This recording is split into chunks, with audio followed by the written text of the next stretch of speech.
It's the Chartographers.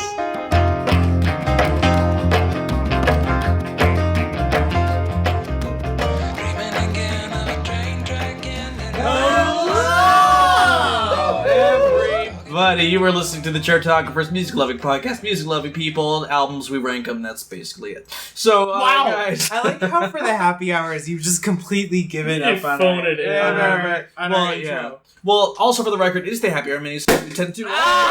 Shit! We tend to do things like drink champagne and a bottle was just opened one more time. I knew it was coming too! Because we did this last time Fort was here. Exactly. And so he wanted to do it again. It's Saudi, it's Taran. We had a big conversation about it during our break, and it still shocked the It's shit special out of guest me. Chris Fort. Opening up a bottle, a big bottle. He's pouring a lot of he's champagne. pouring us, these are like beer carafes of... Yeah. Champagne, because he wants to party, is basically what it is. Because Hey, we if just... it's a Chartographers recording, we go all out. All right. I mean, this is a special occasion. I know, I don't want you to... but please don't spoon feed me that. Oh my god, shut up. So, guys, we've been talking about Spoon in the main cast. We had a wonderful debate about everything related to Spoon, and it was actually really, really fun, and I very much enjoyed it. But right now, we need to do two things in order to kick off this Happy Hour Minisode about everyone's favorite Texas-based indie rock band. The first thing we need to do is, first off, cheer to the great accomplishments and incredibleness of Chris Fort being our guest. Giving us champagne, all taking a sip. Yeah. Champagne from a paper cut. Oh my god. And then secondly, the thing we need to do is kick off this Happy Hour Minisode like we always do. Guys, It's dry. Yeah. Anyway. How I like it. what is Series of sneaks. what is the worst Spoon song? Hey, that's a really hard question. Yeah, not turning off of Telephono for me. Can we turn off Telephono and a series of sneaks? Because I feel like that's an easy target. I mean, Easy if target. if don't make it. Yeah. look, Bitch. honestly, if it's not off of Telephono or Series of Sneaks, then it's us from Hot. No, not Because at all. Look, it's not a bad song. It's It's an just amazing song. kind of useless, in my humble opinion, and I don't think it fits with the rest of the album that's there.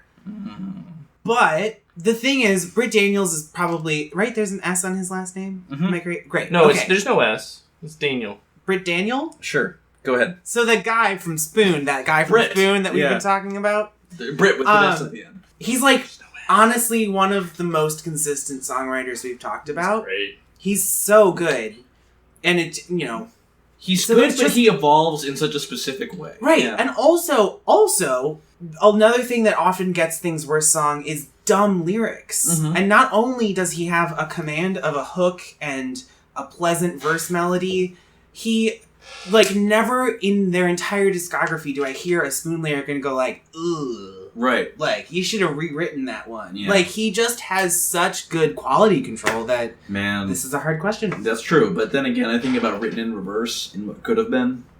And you have the Which pianos is that from? off of Transference. Oh, sure. Yeah. Somebody call a hearse! Really? That's your couple that you're going with on that one there? I'm just kind of like, a little bit on there. And I know you weren't as big a fan of Goodnight Laura, too. Oh, it's fine. It's a very elementary, like, okay, this sounds like it should be on your first EP type song, but it just kind of speaks to me basically because it's so raw and it has like such a simple but like also like endearing melody to it that it just kind of like pulls me in on an otherwise forgettable album for me. So Yeah. What would you pick as the worst song? My Little Japanese Cigarette Case. Oh, what? What? What? Does not do anything for me on that album of absolute bangers. Does not do anything for me. I mean, I didn't bring it up in the main cast, but I nobody love did. that song. Yeah. I love that song. I love us. I love us. All right, fine. All right. You and me, Taran, that's what I love. That'll be Nobody Gets Me But You, so that's the biggest thing. You know another song that I think is overrated? I'm just gonna say it. Yeah, please do. I turned my camera on. I totally agree. I mean, thank you. Like I said, that's like my maybe 5th favorite song on Gimme Fiction. Yes. Out of 11. Yeah. Like, so that's like I think that because that was the hit from that album, Yeah. I didn't give Spoon as much credit as I should have. Like, I don't know. I think I listened to Kill the Moonlight and Gimme Fiction all the way through, like in the 2000s at some point. Mm-hmm. But I don't know. I wasn't probably paying very close attention just because I heard that these were important albums, but the songs that I knew from them were The Way We Get By and I Turn My Camera On, which I don't think, honestly, they make sense as pop hits. They make sense from a record label standpoint as singles, but I don't think they're the best examples of what either of those two albums have to The Way offer. We Get By is definitely not my favorite song of Kill Them Online. And I like it a lot. Yeah. But still, it's just so simplistic. Mm-hmm. Yeah. But then again, I also remember when that got made the rounds too and became a big thing because Britt Daniel was also brought in to do the soundtrack to a little movie called Stranger Than Fiction. Yes. Yeah. Where that song is prominently featured in the opening credits. But then for the score, basically, they took a whole bunch of Spoon songs from Kill the Moonlight, Gimme Fiction era and just did instrumental versions of them. Which is awesome. But yeah, I remember... That's what they did for Spider-Man Homecoming. They just made an instrumental of The Underdog. Mm-hmm. But it worked because it's Spoon and Britt Daniel got his goddamn superhero paycheck, which I was all about. Exactly. So... I turned my camera on. I mean, Taran hit on an important note is that, like, that's your first introduction. It's like, okay, this is the best that Gimme Fiction has to offer is I turn my camera on. Okay, I'll probably pass. But when you, like, dive deeper into it, you're like, oh my god, this album's amazing. Why does everybody talk about I Turn My Camera On? Like, My Mathematical Mind or I Summon You should be, like, the lead single on this album. I freaking summon you. Like, that's... freaking summon you, too! Like, it's... I think that's the secondary hit from this album. Like, it's still... it's still fairly popular. But I saw Spoon live once. Just once? Yes. I think I have a hard time guessing on the exact era. I think it was after Gimme Fiction because I was still in Salt Lake City, Utah. And I saw them at a show at a smallish place, but, big enough. They were big enough. They definitely had their Way We Get By money. And it was them with opening act, Explosions in the Sky. Ooh, instrumental. Yeah, and the thing is, I remember, and genuinely because I wasn't as big a Spoon fan then, I remember more about the Explosions in the Sky show than I did the... Spoon show, but it was like, because they just had these rhythms and they're just rocking together in tune as they did these climbing and tracing instrumentals, and it was really, really good. But yeah, it was a fun little show. There's a fence in the way of the audience. It was interesting. No, that's always a little weird. Yeah. So yeah, didn't they just play Chicago? They're touring Hot Thoughts. Maybe they're in Europe right now. They're coming back to America here, and they're going to actually do Mamby at the Beach here in Chicago. Maybe that's what I was seeing. Yeah. I was considering getting tickets to that because I would love to see them playing a Hot Thoughts set. Well, even earlier in the day, we were watching their KEXP shit set that they did with They Want My Soul, and they were doing everything. They pulled out. Yeah, they did Metal Detector. They did Rhythm and Soul. They did Got Nothing. They just pulled things out of everything, and just so seamlessly too. They did The Ghost of You Lingers, strangely. Wow, it was just crazy. They really. I feel like almost makes you money. I feel like the set list of that performance was there probably aren't other performances of these songs, but readily available. Them. Fun fact about The Ghost of You Lingers. Right, that song was originally called Ga Ga Ga Ga Ga, and they obviously renamed it Ghost of You Lingers, but they loved that name so much that they obviously named the album after it. If Britt Daniel had his way, he would name every album Fishy Fingers, but Jim Eno stopped at that. I feel like Ga Ga Ga Ga Ga is a much better name for the album that ended up Isn't than for that song. Inaccessible name that only a band like Spoon could hit top 10 of the Billboard Top 100 with a name like that? Because I feel like a lot of the viewing public would be like, what the hell is that album name? I mean, to be perfectly honest with you, I feel like if the public has heard the lead single already, I don't give a shit what the album is called. Fair enough. Yeah. Fair enough. There are some garbage album titles that hit number one, so... Chocolate Starfish in the hot dog flavored water. There's nothing worse. There's Number really one. nothing worse than that album or that band. There's really nothing worse than the American history will... Bay of Pigs and Chocolate Starfish that are the two biggest American tragedies. You heard it here first. Limp Bizkit, for those who don't know. And Bay of Pigs, don't forget. Yeah, I know. Never forget. But what about War Pigs by fucking Black Sabbath? Wow. This is quality material, you guys. I know. Here's the thing, though. Like, going into a Happy Hour Minisode about Spoon, I'm like, what else is there to talk about? They're such a non-controversial band. I And we mean, talked right, about the... They really are. We talked about the Ron Lafite stuff in the main episode. Right, which is like the big controversy, and then... They were told not to do that. Like, that's career suicide. And, like, And they didn't have a career at that point. So They they're like, didn't. fuck it. Exactly. Yeah. Which is Right, that. they were ready to suicide their Yeah. career. We also talked about the Eleanor Friedberger thing, which was interesting. Like, we talked about that. Like, that's the thing. Like, I went into this knowing this might be the shortest Happy Hour minisode of all time, because outside of me seeing them live and not remembering a lot of it, like, what else do you need to say? We listened to a few songs from Divine Fits earlier today, and we liked the yeah. Britt Daniel stuff just fine. You're right, we like the Britt Daniel stuff. That's about what we can say about What do you guys think his voice sounds like? To me, it sounds like he's eternally congested, but like also has like kind of a serrated edge to it. I don't think know. that's just his big schnoz. You think that's a schnoz? Yeah, I mean, the shape of your head plays into the timbre of your voice a lot. A lot of what you're hearing, especially like when you're not just talking about the main tone and pitch, it's what you're hearing from voices is like the reverberations around their skull. Especially Ooh. someone who's been singing as much as Britt Daniel has like Britt Daniel. I can't stop doing that. Yeah, like, because he knows how to fucking wail. Oh god. Like, does so he? that's the shape of your head plays a lot into, as I was saying, the sound of your voice. So I think that's maybe why he That's just an sounds interesting congested. It's also weird that we're actually recording this episode live in a karaoke lounge, and I think they're bringing out the mics just about now, and so... Chris Ford, it's your turn to do Spoon karaoke. What is your go-to Spoon karaoke song? backseat of cars. We break into mobile homes. Iggy Pop reference #1. Never reach out to... oh god, I'm drunk. I don't remember these lyrics. And that's the way we get by. To the way we get by. Oh my god, that's my Right. karaoke song. That's about how That's karaoke the way sounds we like. get by. The clap. The Got a new clapping. bag of pot, so let's smoke it. No. This is the best retailing we've ever done. That being said, I was actually and I just want to reiterate how fun it was to have a band release an album in 2017 that's as good as it was. Yeah.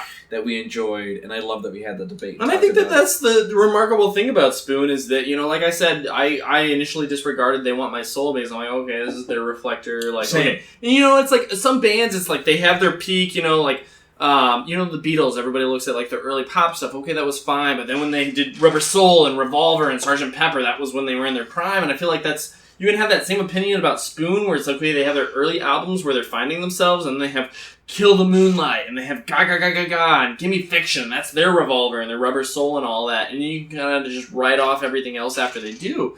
But when you really give They Want My Soul and Hot Thoughts a shot, it's like, oh man, those albums are just like, wow, they're Banging. still hitting their stride. And like, Yeah. it's really true when they say that like every time Spoon releases an album, it's almost like the best thing they've done to date. But here's the Yeah. question. Why aren't they more influential? Because I feel like the thing that's distinctive about them, I think, is his songwriting style. It's a very clear voice. Writing voice, I mean. And so I still definitely hear their influences across the board. As much as they're consistently making high quality work, you're still hearing the Beatles, you're still hearing Tom Petty. The Kinks. You know, you Very talk, much so. you know, they talk about how in their writing process they say, what would this band do with this demo that I've recorded already? Like, how would they flesh out the sound? And I feel like you hear that. Mm-hmm. And There's then so they many, pick like- their favorite Yeah. one, but that's why I feel like they aren't more influential, is because what would you describe with words as the Spoon sound? Like, what Ooh. makes Spoon distinct from other indie rock bands? And I don't know that I have words to actually articulate that. To me, So then how can you talk about their influence? it's Britt Daniel's very distinctive voice, and it's also like the combination of instrumentation. I don't think any other band could really get away with mariachi horns the way that Spoon did, Mm-hmm. or even like the use of piano in a lot of the songs. Like, I don't know, I don't it's know. very Spoon-like. I feel like piano and mariachi horns are like indie rock staples at this point. Like, that's the thing, is they're at the top of their class, but they're still absolutely in a class. What other song do you know of that's as popular as The Underdog, but also features mariachi horns? Oh, Is that what you were referencing? Because I wouldn't describe the underdog as mariachi horns. I think it's just it's just like a trumpet horn riff. Yeah. Like it's not it's not like a particular style. It just sounds like, I mean, like you could hear those sort of horns in any number of like a Loggins and Messina album. I remember when Lit had mariachi songs on an album of theirs. Remember Lit? Oh my gosh, Lit. I mean, like My Own Worst Enemy. Iron and Wyan used some mariachi make horns. me come. No. I make Chris Fort come completely miserable. Oh my god. Yeah, that was the song back the day. Lit, 90s rock. But yeah, and that's the other thing too, where like I love the fact that they have such an astute minimalist style. I think also doesn't necessarily translate to radio in the same way. Yeah. Like I think they've come around that, and that's why I love Hot Thoughts the way it is, because like Kill the Moonlight is an NPR album. It's not necessarily like a top 40 album in that same vein, you know? I think that's also why I like Hot Thoughts so much, is because for me it sounds so much like Spoon. Like that's the album where I'm like, this doesn't just sound like minimalist pop rock, which a lot of their best albums do. It's like Hot Thoughts takes it to that level of where it's like it's a distillation of the spoonness of it all. Mm-hmm. Well, they It sounds like such an idiot. Gaga Gaga Gaga was like their real close like flirtation with Mainstream. mainstream. But I feel like they've never really had it's like almost like the timing structure of their songs. They're just not taught enough to be quite like poppy enough. You know what I mean? It's almost like, okay, you have a really amazing song here, and if you like tightened it up, this would be like a radio mainstay. But like you refuse to do that. You just kind of like do your own Spoon thing. You know For what I mean? Aside from Inside Out and Do You, which apparently are like mainstays of like, what are they, weddings or like indie rock weddings? I'm in 93 XRT, I feel like. Yeah. I mean, I don't know. Spotify playlists. Yeah. Who fucking knows? Yeah. If you want to be indie, you know, like they're like the bubble, like they're the top of the bubble. They're like the indie accessible bubble. indie, Trudy. Yeah, I Exactly. feel like accessible indie is a good way to put it. they're just below like Arcade Fire fame. Yeah. You know, like Arcade Fire has launched a little too far into mainstream. They're a whereas, group you discover in college, not high school explicitly. You discover them in college. Yeah. That's why I discovered. I discovered them in high school. Yeah. Well, you're a No, little but but I as also- young as you, Taran. I also discovered them in high school because I Googled them after finding them in a webcomic about college students. So, go figure. For me, it what was- webcomic was that? Questionable content. Okay. I've talked about this before. Okay. It's fine. Where the wild things are for me. I was like, oh, what's this little? Oh, that's right. Yeah. Wait, that's how you discovered Arcade Fire? Yeah, I'm sad to say it because that's really late in the game, but Uh-huh.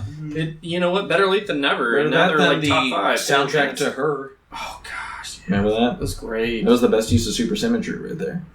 Supersymmetry. Yeah, I remember it Yeah. because of that movie. That's the biggest thing that came up during the Arcade Fire podcast. Do you want to throw some shade at our guest on the Arcade Oh, Fire Ryan podcast? Donahue. My goodness. You know what? That was a great guest host. I mean, I could have done better. I would have done better. Uh-huh. But he has a great voice for radio, a great face for radio as well. Ooh, yeah. Oh, what a diss there, exactly. No, he did a good job for the most part. No. Did you listen to your Sufjan episode at all? He said he did not listen to my Sufjan episode because he was not a big enough Sufjan fan, and I feel like that was just more shade thrown my way. Did you listen to your Sufjan Oh, episode? fuck yeah, of course I listened to that. I listened to that, like, that's how I fall asleep at night. The dulcet tones of my voice. I'm like, oh yeah, oh gosh, talk about a winner needs a wand, my friend. Ooh. We're learning so much about Chris Ford today. It's great. That big of a narcissist, now you know. All right, cool. Great. Alright, I think we can wrap this up. Yeah, do we need anything else? Any other last minute things? there's- We need a fucking cheers is what we Unnecessary need. content. Everybody Apparently. glasses up. Glasses up. Cheers to Spoon, one of our favorite bands. Britt, Jim, other guys, if you're listening. Guys, I really like Spoon. Yeah. I didn't know that I was gonna like Spoon this much. That's happened a couple I times gotta this say, season, but- they vaulted into my top 5 favorite bands after this. After the past 2 weeks of just like bombarding myself with like nothing but Spoon. Like they're fucking amazing. They're really And you know, fucking good. if you think they're fucking amazing, do us a favor. Leave us Rate your us on review. iTunes. Yeah, rate us on iTunes. It helps visibility for the show. Or throw us a message on Facebook. Like us before you throw us a message on there. That'd be great. Do whatever you need to do. Stitcher, SoundCloud, all the places. Subscribe. Let us know. Churchographers@gmail.com. We would love to hear your opinions, especially if you're Britt Daniel or Jimino. We would take you to town on that. But also, we'd love to talk to you about it. Have you on for an episode. Have you on for a clap back. Chartographer's Clapback is a new segment we're going to have. Tell It's us gonna be why great. A Series of Sneaks is so great and you continue to defend it to this day. Yeah. Give us the secrets. Tell us about the songs that didn't make the albums. Ooh. Yeah. Tell us about the songs you've ghostwritten for pop artists. That didn't happen. Tell I us was what you about were to thinking say, when you like, made what Transference. is this reference? I know. I just figure you never know. Anywho, but yeah, we're good. Thank you, Chris Ford, We're by so the way. good. Hey, thanks for having me, guys. Let's have another... Oh, yeah, again? Yeah, I'm not nearly drunk enough. We gotta turn these clinks down. They're All right. so loud. Exactly. In the meantime, though, thank you so much for listening. Keep on listening in case you know that we'll be. Have a good one. Goodbye. Maybe goodbye.